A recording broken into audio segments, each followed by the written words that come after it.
গত বছরের সাথে যদি তুলনা করা হয় তাহলে এবছরের এসএসসি পরীক্ষার ফল বিপর্যয় হয়েছে বলা যেতে পারে।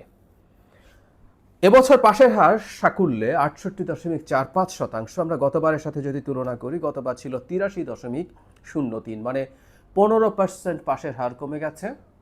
শেখ হাসিনার সময় ইনফ্যাক্ট এটা ৮৩ তুলনামূলক কম, ৯০% বা তার বেশি পরীক্ষার্থী পাশ করার ইতিহাস আছে। জিপিএ ৫ও কমেছে, ১,৩৯,০৩২ জন পেয়েছে, আর আগের বছর জিপিএ ৫ পেয়েছিল ১,৮২,১২৯ জন। এবছর ৬ লক্ষ পরীক্ষার্থী ফেল করেছে, ৬ লক্ষ। এসএসসি পরীক্ষাকে কেন্দ্র করে, এসএসসি শুধু না, যে কোনো পাবলিক পরীক্ষাকে কেন্দ্র করে আমাদের সামনে একটা খুব টাফ টাইম আছে। আমাদের একটা আনপ্লেজেন্ট সময়ের মধ্য দিয়ে যেতে হবে, কারণ আমাদের শিক্ষা ব্যবস্থায় কতগুলো কঠোর সিদ্ধান্ত নেওয়া অনিবার্য হয়ে পড়েছে। বর্তমান শিক্ষা উপদেষ্টাকে, প্রফেসর সিআর আবরারকে আমি ধন্যবাদ জানাই। তিনি একটা কঠোর সিদ্ধান্ত নিয়েছেন এবং আমি আশা করি ভবিষ্যতের রাজনৈতিক সরকারও এই কঠোর সিদ্ধান্তগুলো নিতে থাকবে। শেখ হাসিনার সময়ে বাংলাদেশে জিপিএ 5-এর বন্যা বয়ে গিয়েছিল, পাশের বন্যা বয়ে গিয়েছিল। এই দেশের শিক্ষা ব্যবস্থা পুরোপুরি ধ্বংস করা হয়েছে। কোনো লেখাপড়া হতো না, কিন্তু পাশ করতো সবাই, জিপিএ 5 পেত। তারপর কেউ কেউ বলতো I am GPA 5। Not only that, আমাদের হাতে এরকম প্রচুর ডেটা আছে যে ঢাকা ইউনিভার্সিটি বা অন্যান্য পাবলিক ইউনিভার্সিটির যে ভর্তি পরীক্ষা, সেখানে 2টো জিপিএ 5, গোল্ডেন জিপিএ 5 পাওয়া স্টুডেন্ট পাস মার্ক পায় না। চান্স পাওয়ার মতো মার্ক তো দূরেই থাকুক। প্রচুর প্রচুর রিপোর্ট হয়েছে। শেখ হাসিনা আসলে পাস এবং জিপিএ 5 দিয়ে যেটা করার চেষ্টা করেছেন, এটা তার ক্ষমতায় থাকার জন্য। তিনি যত গ্রুপ আছে, যত রকম মানুষ আছে, তাকে তাকে তার তার মতো করে খুশি রাখতে চেয়েছেন, যাতে সমাজে কোনো না কোনো অসন্তোষ তৈরি না হয়। আমি প্রায় একটা কথা বলেছি, বাংলাদেশে তিউনিসিয়া মডেলের কিছু একটা ঘটবে। সো যে কোনো খান থেকে যে কোনো ধরনের একটা অস্বস্তি যদি তৈরি হয়, অন্যান্য ক্ষোভে ক্ষুব্ধ মানুষরা রাস্তায় নেমে আসবেন। তাই শেখ হাসিনা সবাইকে খুশি করছেন। আমাদের শিক্ষিত মধ্যবিত্ত, নিম্ন মধ্যবিত্ত যাদের সন্তানরা স্কুলে যায়, তারা খুশি। বিরাট এত পাশের হার, এত জিপিএ 5, যিনি জিপিএ 5-এর আশপাশে যাওয়ার কথা ছিল না, তিনি পেয়ে যাচ্ছেন। সন্তানের জিপিএ 5 পাওয়াতে বাবা মা খুশি। আমরা তো আসলে খুব দীর্ঘমেয়াদী কিছু দেখি না, মোটা দাগে বেশিরভাগ মানুষ, আমি আমাদের আশপাশে বড় হওয়ার সময় দেখেছি, এখানে তো এই সমাজে বড় হয়েছি, জন্মেছি। সো আমি দেখি যে আমরা পরিণামদর্শী না। এভাবে জিপিএ 5 পেয়ে কী লাভ হবে কি হবে না কেউ কিছু বুঝি না। এই পড়াশোনার কি অর্থ কেউ কিছু জানি না। কেউ কোনো প্রতিবাদ করি নাই যে এগুলো চলতে পারে না, আমার সন্তানের জীবন নষ্ট হচ্ছে। এই কথাগুলো বলতে আসলে আমরা সেভাবে দেখি নাই। ৬৮.৪৫% কি পাশ করার কথা ছিল? আরও টাফ যদি প্রশ্ন করি, যে পরিমাণ লেখাপড়া, এই শেখ হাসিনার সময়কার শিক্ষা ব্যবস্থায় লেখাপড়া করা স্টুডেন্টদের এই পাশও কি সম্ভব? আমি বিশ্বাস করি না। আমি মনে করি এবারও বেশ খানিকটা লিবারেল ভাবে রেজাল্ট দেওয়া হয়েছে, খাতা দেখা হয়েছে।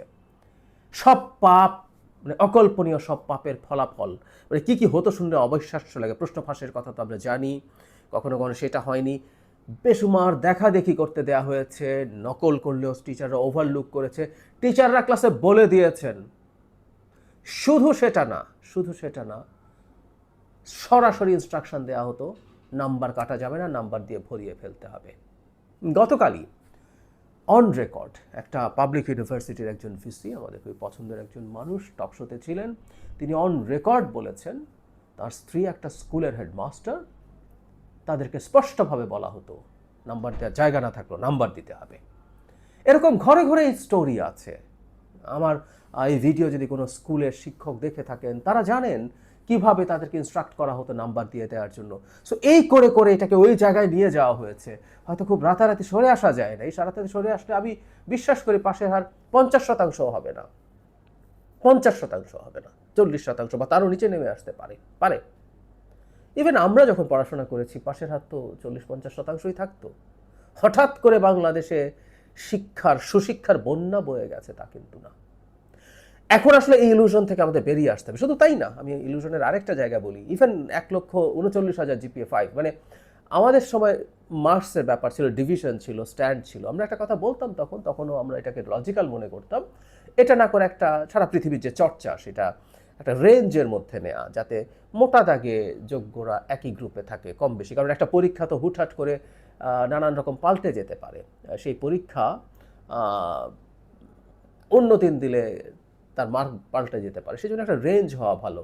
কিন্তু 1,39,000 40,000 স্টুডেন্ট এই দেশে একই মানের প্রশ্নই আসে না। সর্বোচ্চ যে গ্রেড হবে সেটা আমার বিবেচনায় সর্বোচ্চ 5-7 হাজারের বেশি, 5 হাজারের বেশি বাংলাদেশে একই স্ট্যান্ডার্ডের স্টুডেন্ট, টপ স্ট্যান্ডার্ডের একই রকম স্টুডেন্ট নেই।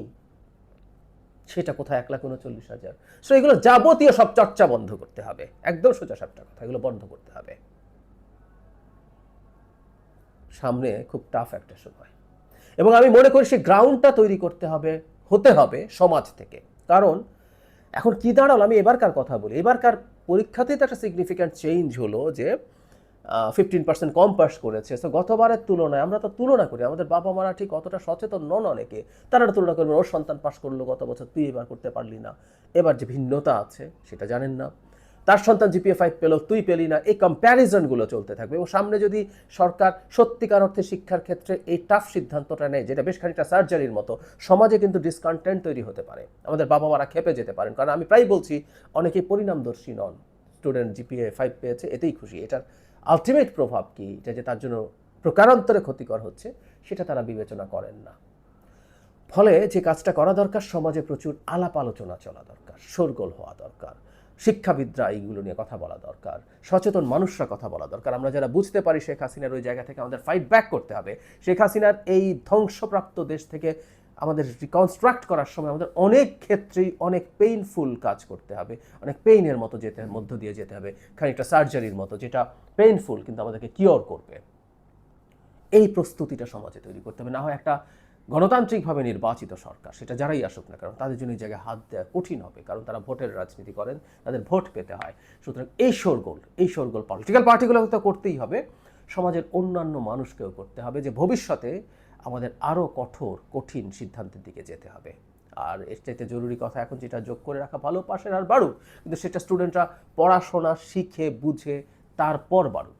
তার আগ পর্যন্ত পাশের হার ঘাট ধরে বাড়িয়ে আমরা আমাদের দীর্ঘমেয়াদে আমাদের সন্তানদের ক্ষতিই করছি, এই পারসেপশন সমাজে থাকতে হবে।